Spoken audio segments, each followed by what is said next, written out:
কিন্তু উত্তর গ্রামের ফাতেমা নামের যে মেয়েটা দূষিত হয়েছে, আমরা দূষিত হওয়ার পর আমরা বারবার সাক্ষাৎকার এবং মেয়ের পক্ষের কর্তৃপক্ষের সহযোগিতা করার জন্য এগিয়ে আসছি।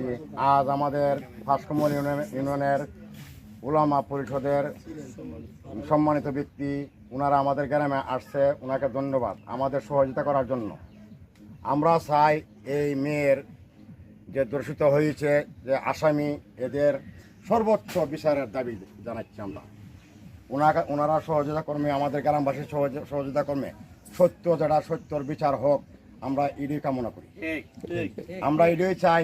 কেউ ওর পাশে দাঁড়ায়া এটা দামা চাপা দেওয়ার চিন্তাধারা করবে, এটা আমরা মেনে নিব না, এটা আমরা ছাড় দিব না।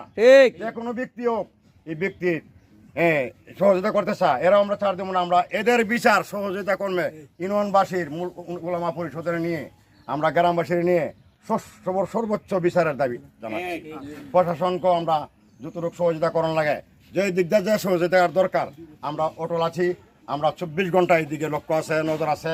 আমরা ওনার এই ফ্যামিলির সহযোগিতা করতে যাই আছি না, আমরা দিন রাত 24 ঘন্টা ওনার পাশে দাঁড়াবো ইনশাআল্লাহ। এই বলে আমি বক্তব্য শেষ করলাম।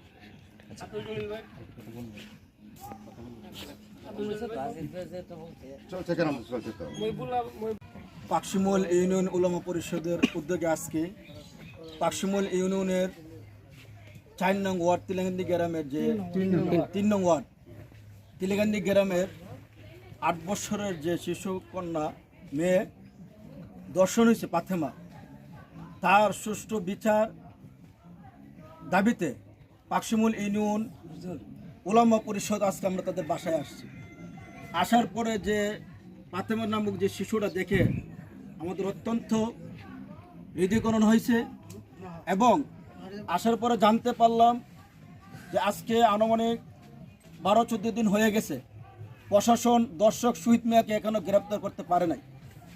কিন্তু তিলেকান্দি গ্রাম দর্শকের বিচারের দাবিতে এই ঘটনা হওয়ার পর থেকে আজ পর্যন্ত গ্রাম উত্তপ্ত এবং খুব ভয়ানক অবস্থায় গ্রামের যে সাহেব সর্দার আছেন তারা বলতেছেন কোন সময় কোন ঘটনা ঘটে তিলেকান্দিতে আমরা জানতে পারি না, আমরা যতটুকু পারি সামাল দিতে পারতেছি। কিন্তু দর্শক শহীদের গ্রেপ্তারের ব্যাপারে পুলিশে কোনো এই পর্যন্ত কোনো ভূমিকা পালন করে নাই। যদিও আমরা জানতে পারতেছি, শুনতে পারতেছি তাকে গ্রেপ্তার করার জন্য চেষ্টা করতেছে, কিন্তু যতগুলির দর্শনের ঘটনা হয়েছে সর্বোচ্চ 1 দিন বা 2 দিনের ভিতরে বা তাৎক্ষণিক, বিশেষ করে তাৎক্ষণিকই গ্রেপ্তার করা হয়। কিন্তু আজকে 12 দিন 14 দিন হয়ে গেল এই শহীদ মিয়াকে গ্রেপ্তার করতে পারে